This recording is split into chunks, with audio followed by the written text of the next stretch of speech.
नमस्कार, देवभूमि IAS academy के YouTube channel में आपका स्वागत है। आज का हमारा विशेष टॉपिक है उत्तराखंड करंट अफेयर से संबंधित इसका पार्ट नंबर 3।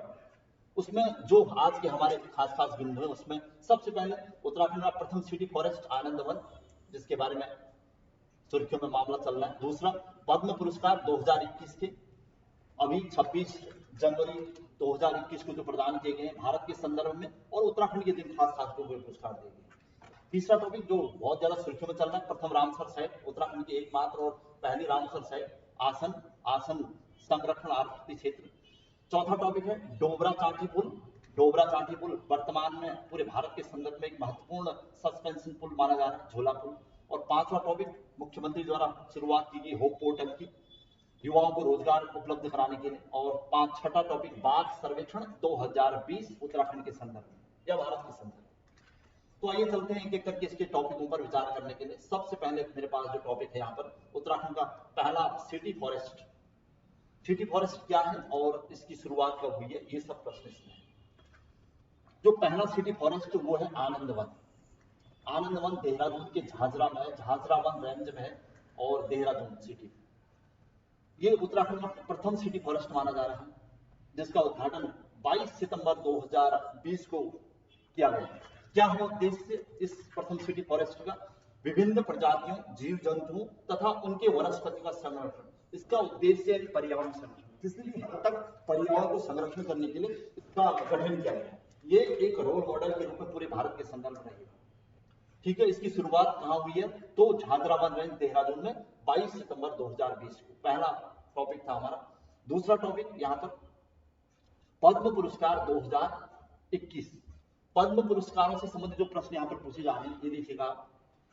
तो पद्म पुरस्कार 2021 में 72वें गणतंत्र दिवस के अवसर पर 26 जनवरी 2021 को इस बार जो पद्म पुरस्कार दिए, टोटल 119 पद्म पुरस्कार दिए गए, जिनमें पद्म विभूषण 7 लोगों को दिया गया है, पद्म भूषण 10 लोगों को दिया गया है और पद्मश्री 102 लोगों को दिया गया है।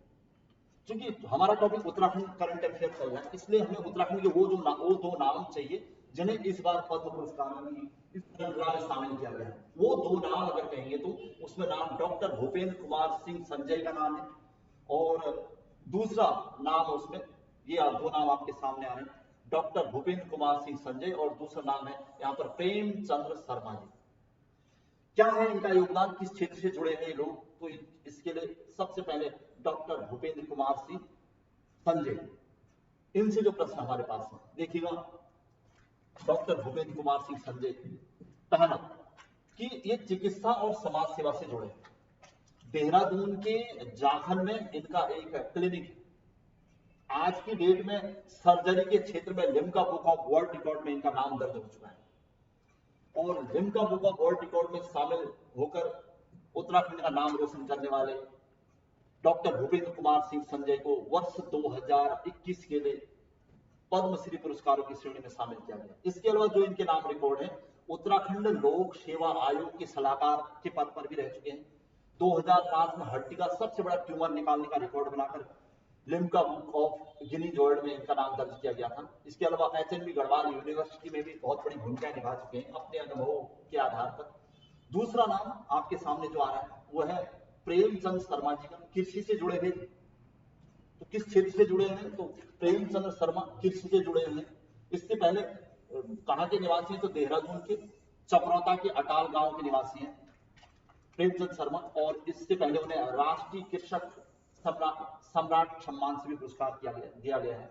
पहाड़ में मेन योगदान जो इनका, पहाड़ में अनार की खेती हेतु अभिनव प्रयोग और प्लास्टिक मल्चिंग तथा टपक सिंचाई का सफलता प्रयोग कर एक रोल मॉडल बना है। तो खासकर ध्यान रखना किसके लिए? अनार की खेती हेतु अभिनव प्रयोग और प्लास्टिक मल्चिंग तथा टपक सिंचाई का सफलता प्रयोग कर उन्होंने एक मिसाल कायम की है। ये दो नाम भैया वर्ष 2021 के पद्मश्री पुरस्कार प्राप्त करने वाले उत्तराखंड के दो नाम आपके सामने थे, डॉक्टर भूपेंद्र सिंह संजय और प्रेम शर्मा। अच्छा, दूसरा टॉपिक आपके सामने यहाँ पर जो हमारे पास है वो है आप रामसर साइट। वर्तमान भारत में सबसे ज्यादा सुर्खियों में जो चल रहा है पर्यावरण के क्षेत्र में वो रामसर साइट। तो रामसर साइट क्या होती है, बड़ा टॉपिक, लेकिन इस बार उत्तराखंड की कौन से क्षेत्र को रामसर, एकमात्र रामसर साइट जो आसन घोषित किया गया। देखिएगा आसन संरक्षण आरक्षित क्षेत्र को जो रामसर साइट घोषित किया गया वो 16 अक्टूबर 2020 को किया गया। आसन संरक्षण आरक्षित क्षेत्र की स्थापना पूछेगा तो 2005। कहां है? देहरादून में है। आसन नदी पर ही, अगर आसन नदी ऑप्शन में न हो तो आसन यमुना की सहायक नदी है, यानी जहां पर आसन नदी यमुना से मिलती है, आसन बैराज जहां पर है उसके क्षेत्र को संरक्षित किया गया है। यहीं पर 1967 में आसन बैराज बनाया गया था और तब से लेकर अब तक इस क्षेत्र सुर्खियों में आओ और इसे संरक्षित किया गया है। लगभग क्षेत्रफल की बात करेगा तो 4.44 वर्ग किलोमीटर यानी 4.44 स्क्वायर किलोमीटर, और कहीं पर आपको 444.44 हेक्टेयर भी लिखा होगा।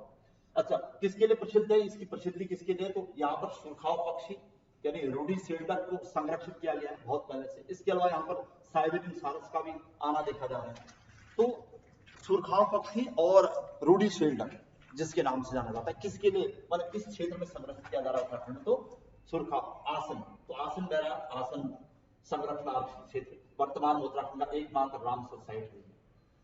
अच्छा, इसके अलावा रामसर साइट अगर प्रश्न बनाते हैं कि रामसर साइट क्या होती है या रामसर साइट कितनी है पूरे भारत के संदर्भ में, तो मैंने ये सामने आपके रखी। तो रामसर साइट जैसे जिस प्रकार यूनेस्को विश्व धरोहर सूची में विश्व विरासत स्थलों को रखता है, भारत के 18 विश्व विरासत स्थल शामिल है, उसी प्रकार रामसर एक सम्मेलन का नाम है, एक जगह का नाम है। ये आर्द्र भूमि यानी वेटलैंड स्थल होते हैं। इनका उद्देश्य होता है कि जो पारिस्थितिकी तथा पर्यावरण के अनुकूल, जो पारिस्थितिकी और पर्यावरण के अनुकूल क्षेत्र होते हैं, ऐसे वेटलैंड एरियाज होते हैं, उनको संरक्षित किया जाता है।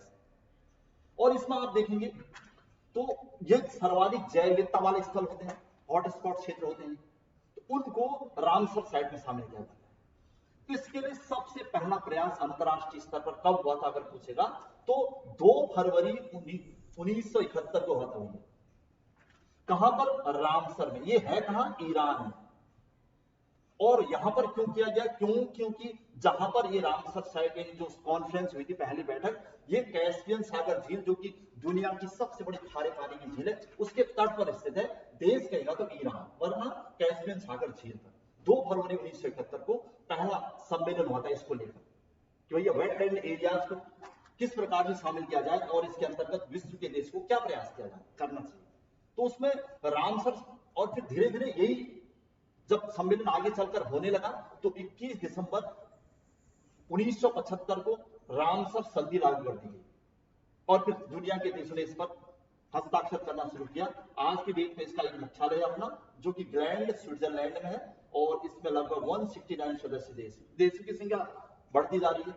और भारत कब शामिल हुआ रामसर साइट में अगर पूछे तो 1 फरवरी 1982। तो रामसर से संबंधित पहला सम्मेलन 2 फरवरी 1971 को रामसर ईरान में हो रखा है। ये कैस्पियन सागर झील के तट पर स्थित है। और रामसर संधि कब लागू हुई तो 21 दिसंबर 1975 यानी 1975 में से लागू करते हैं। मुख्यालय ग्रैंड स्विट्जरलैंड यूरोप में है।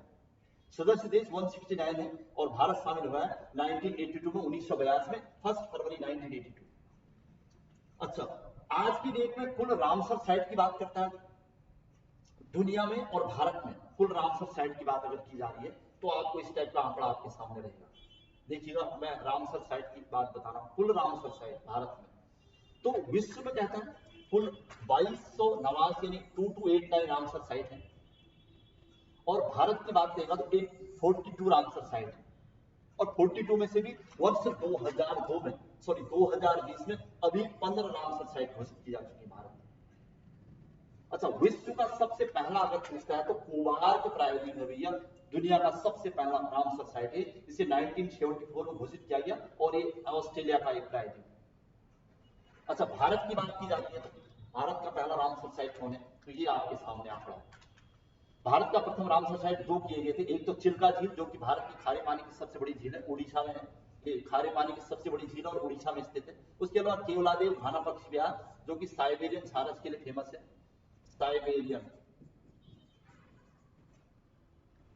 साइबेरियन सारस के लिए प्रसिद्ध है, और राजस्थान में। तो ये 2 बड़े नाम हैं, केवलादेव घाना पक्षी विहार और चिल्का। सबसे पहला पूछेगा तो चिल्का। अच्छा, इसके अलावा भारत की सबसे छोटी रामसर साइट कहेगा तो रेणुका झील हिमाचल प्रदेश।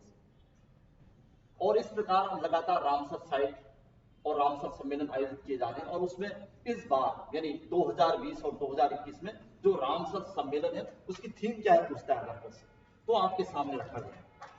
ये देखिए, वर्ष 2020 में वेटलैंड एंड बायोडायवर्सिटी, आर्द्र भूमि और जैव विविधता, ये कब की थीम है? तो 2020।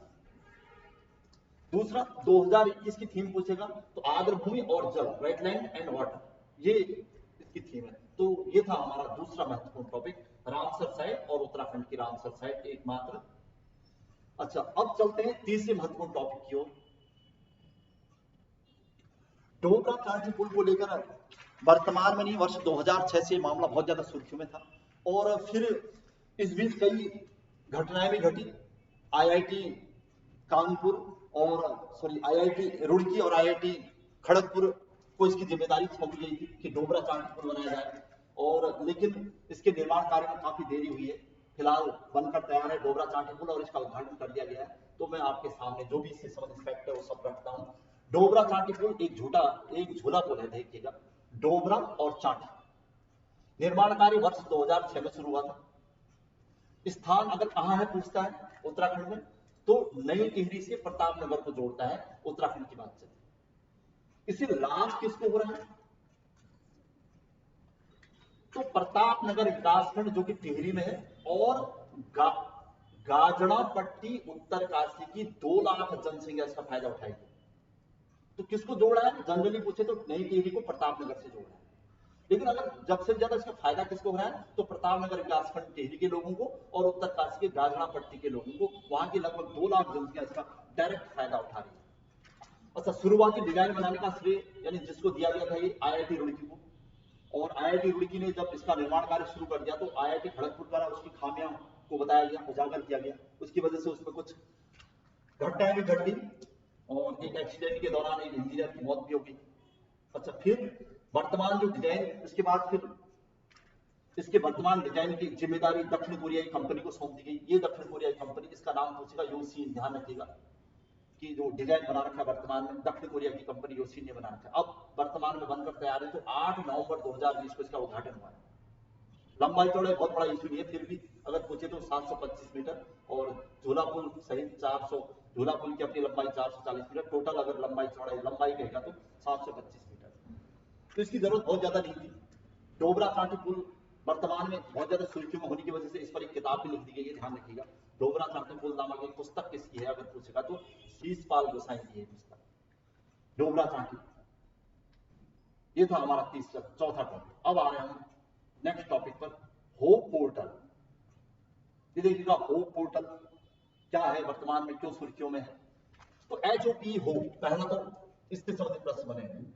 इसमें हेल्पिंग आउट पीपल एवरीवेयर, इसका फुल फॉर्म है। शुभारंभ हुआ है 13 मई 2020 को मुख्यमंत्री महोदय द्वारा। उद्देश्य क्या है, क्यों इस पोर्टल की शुरुआत करने का लक्ष्य रखा गया है?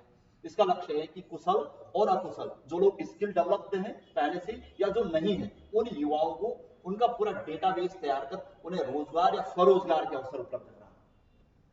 कोविड-19 के मद्देनजर बहुत सारे ऐसे युवा रोजगार जो पहले से स्किल्ड हैं, पहले से जॉब कर रहे थे, उनको, जो कि अब वापस अपने घर लौटे हैं, उनको कहीं न कहीं इस रोजगार से, इस योजना से जोड़ने का लक्ष्य रखा गया है। और इसका URL है hope.uk.gov.in। अच्छा, इसका अंतिम टॉपिक मेरे पास वो है बाघ सर्वेक्षण 2020 उत्तराखंड के संदर्भ में क्या है, क्यों महत्वपूर्ण है ये मामला, तो मैंने वो ये आपके सामने रखा। अब देखिएगा, बाघ टाइगर प्रोजेक्ट और बाघ रिपोर्ट या बाघ गणनाएं, ये अपने आप एक महत्वपूर्ण टॉपिक है आज की डेट में। क्यों महत्वपूर्ण है वो मैं आपको धीरे धीरे बताता रहूंगा, क्या इससे संबंधित हमारे काम की चीज है। तो देखिए, सबसे पहले यहां पर जो लिखा हुआ है कि बाघ गणना या बाघ सर्वेक्षण करता कौन है, तो यहां पर एक संस्था है NTCA, national tiger conservation authority. और पिछली बार यानी 2018 की जो बाघ गणना आई थी, उसमें पूरे भारत में टोटल बाघों की संख्या पहुंचेगा तो 2967। क्योंकि इसमें उत्तराखंड को तीसरा स्थान था, इस वजह से बाघ गणना 2018 के अकॉर्डिंग टोटल 2967 बाघों में से उत्तराखंड तीसरे स्थान पर था, 442 बाघ थे। और पूरे भारत के संदर्भ में देखा जाए तो सबसे ज्यादा बाघ जहां थे वो था मध्य प्रदेश। मध्य प्रदेश में 526 बाघ थे। कर्नाटका दूसरे स्थान पर था 524 बाघों के साथ, उत्तराखंड का तीसरा स्थान। अच्छा, बाघ रिपोर्ट की जहां तक बात करते हैं, अगर सबसे पहली बाघ रिपोर्ट कहां आई पूछता है अगर बाई चांस इससे संबंधित, तो भारत की वैसे तो 29 जुलाई का ये डेट आपको ध्यान होनी चाहिए, 29 जुलाई 2010 को पहला अंतरराष्ट्रीय बाघ सम्मेलन हुआ। प्रश्न अगर बाघ इससे संबंधित, टाइगर से संबंधित बनाए तो 29 जुलाई 2010 को पहला बाघ सम्मेलन सेंट पीटर्सबर्ग रशिया में हुआ था, और तब से लेकर 29 जुलाई को अंतरराष्ट्रीय बाघ वर्ष के रूप में मनाया जा रहा है, इंटरनेशनल टाइगर डे के रूप में मनाया। और लेकिन अगर बाघ गणना की, भारत के बाघ गणना का प्रश्न आता है प्रश्न, तो वहां पर सर्वप्रथम प्रथम बाघ गणना कब हुई, प्रथम भारत में प्रथम बाघ गणना अगर पूछता है, भारत की पहली बाघ गणना की बात करता है, तो आप कहेंगे पहली बाघ गणना हो रही है 2006 में। भारत में पहली बाघ गणना अगर कब हुई है पूछेगा तो 2006 में हुई है, भारत की पहली बाघ गणना का प्रश्न। तो फिर 2010 में, और फिर 2014 में, और फिर 2018 में, ये भारत की बाघ गणनाओं का टाइम पीरियड। अच्छा, सबसे पहली बार जब बाघ गणना हुई तो भारत में बाघों की संख्या 411 थी, फिर 1706 हो गई, फिर धीरे धीरे बढ़ते रही 2226 बाघ हो गए, और आज की डेट में 2967 बाघ हैं। इससे क्या लगा इन बाघ गणनाओं से कि बाघों की संख्या दिन प्रतिदिन बढ़ती रही, तो बाघ गणना का ये आधार है। यहाँ फिलहाल जो वर्तमान में मामला सुर्खियों में है वो ये कि बाघ सर्वेक्षण करा रखा है एनटीसीए द्वारा, उसमें यह पता चला है कि भारत के मतलब कॉर्बेट नेशनल पार्क जो कि उत्तराखंड में, वहां पर बाघों की संख्या सबसे ज्यादा है, पर्टिकुलर एक स्थान पर, यहां पर पूरे भारत में सर्वाधिक बाघ है। उसके बाद ये बांदीपुर और नागरहोली कर्नाटक में है, दो के दो, यहां पर सबसे ज्यादा बाघ की संख्या है। अगर आपसे प्रश्न पूछता है कि वर्तमान में भारत में या पूरे भारत में या उत्तराखंड में सर्वाधिक बाघों की संख्या कहां है, तो कॉर्बेट नेशनल पार्क में, वहां पर 266 बाघ। फिर दूसरे स्थान पर बांदीपुर, जो एनटीसीए यानी उसकी 2020 की रिपोर्ट के अनुसार, एक सर्वेक्षण के अनुसार, और कॉर्बेट नेशनल पार्क इसमें भी सुर्खियों में है क्योंकि वहां पर हाथियों की संख्या भी सर्वाधिक है भैया, 1224 हाथी वहां पूरे भारत में भी और उत्तराखंड में, तो इसलिए कॉर्बेट नेशनल पार्क से हमारे पास प्रश्न। तो ये था हमारा आज का विशेष टॉपिक, और इस विशेष टॉपिक के माध्यम से हमने उत्तराखंड में जो करंट में सुर्खियों में चल रहे हैं खास टॉपिक उनको फिर से आपके सामने रखा था, और इसके बाद उत्तराखंड से संबंधित जो भी खास टॉपिक होंगे फिर से उनको इसके पार्ट 4 में रखा जाएगा, और फिर धीरे धीरे हम उत्तराखंड की खास प्रश्न को आपके सामने रख रहे होंगे। और आज की क्लास यहीं पर समाप्त की जा रही है, तब तक के लिए जय हिंद, जय भारत।